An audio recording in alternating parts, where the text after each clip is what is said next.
Thank you for the opportunity to speak to you all.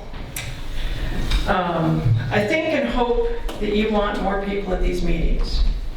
I think these meetings can become more informative to draw more of a crowd. I feel social media, things like Facebook, etc., are the way to get more people here.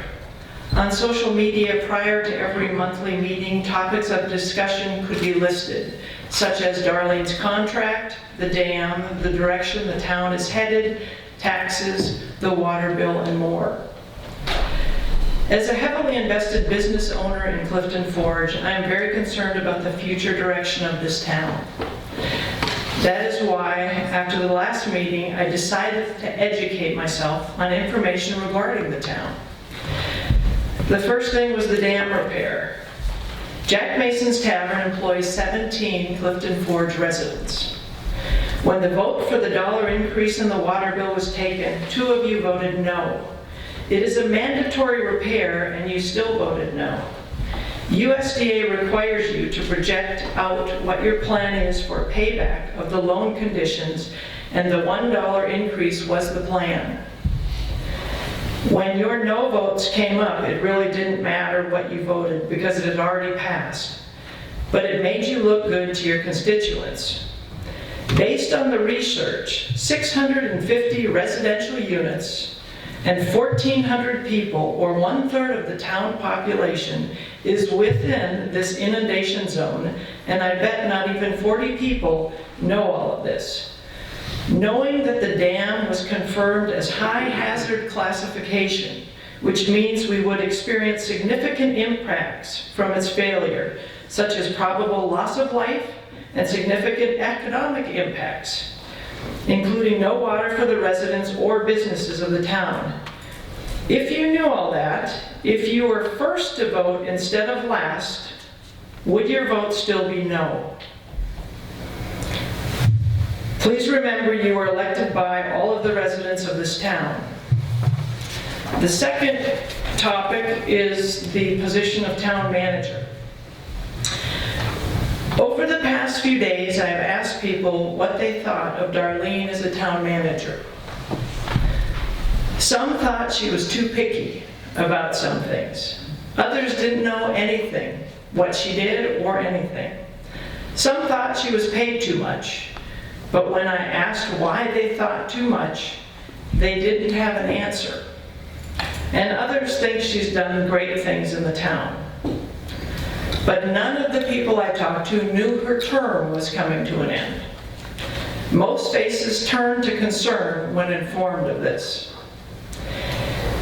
We began, Martha and I, visiting this area in 2004. There was nothing happening, nothing even about to happen.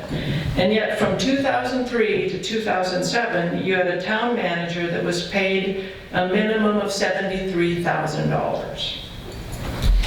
Grants were minimal, if any, that were acquired. Then you had a town manager for 2 years paid $62,000 with minimal or no grants acquired. During these times, town officials were asked not to write grant proposals because it was too much work for the town manager. The current town manager of Covington is paid $95,000 and not much experience. This town has been given a gift to have a town manager as experienced as Darlene. But experience comes at a price. Darlene started in 2010, paid $99,500. In her first weeks on the job, she changed the phone system alone and saved the town $17,000. She has applied for and received grants for our town in excess of over $9 million. She has enforced town codes and made some people mad by doing so. She honors her job to run the town, make it better at the expense of many a bad word said about her. She has the backbone to do what is right.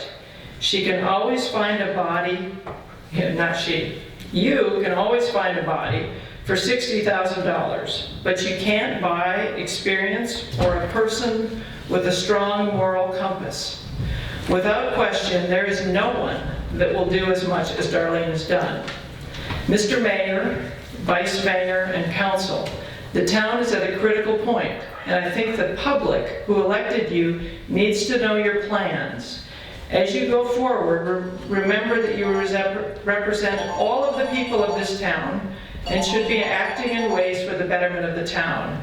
As representatives of the people, you should only speak truths and not spread false information for your betterment. Regarding voting in the future, maybe at the beginning of each meeting, there should be a blind draw for who votes first through fifth. That way, everybody gets the hot seat, not just the first few. Thank you for your time.